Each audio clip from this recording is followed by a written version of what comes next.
বৈষম্যহীন ও অসাম্প্রদায়িক বাংলাদেশ গড়ার আহ্বান জানিয়েছেন শিল্পী ও সংস্কৃতি কর্মীরা। সব শিল্পী যাতে স্বাধীনভাবে কাজ করতে পারে সেটা নিশ্চিত করার তাগিদ দিয়েছেন তারা। বিকেলে কেন্দ্রীয় শহীদ মিনারের সমাবেশে এসব দাবি তোলেন বক্তারা। প্রিয় নম্বর সেট করে বিকাশে সেন্ড মানি করুন ফ্রি।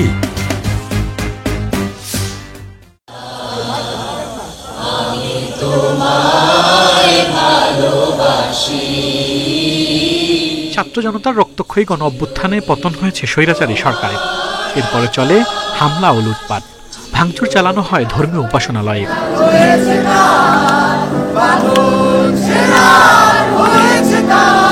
এর বিরুদ্ধে সোচ্চার হয়েছেন সাংস্কৃতিক কর্মীরা। দাবি জানান আর ধ্বংস নয়, বিভক্তি নয়, নতুন সমাজ বিনির্মাণে এগিয়ে আসতে হবে সবাইকে।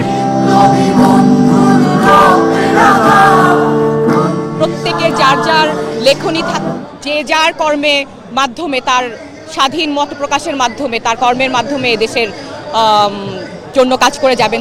নির্ভীক বাংলাদেশ চাই। সবচেয়ে বেশি যেটা ভয় পাইছিলাম, ভিতর ডিম ছিলাম, যেটা আমাদের ভয়টা কাটাই দিছে এই তরুণরা।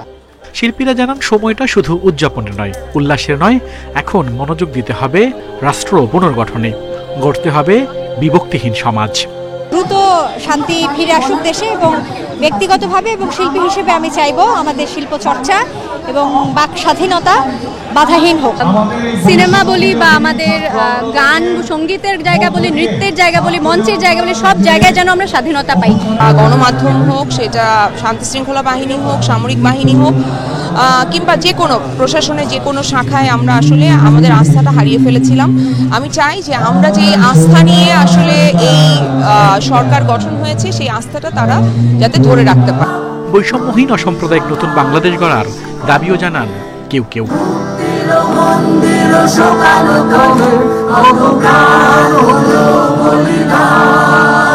আল আমিন হোসেন, ইন্ডিপেন্ডেন্ট নিউজ, ঢাকা।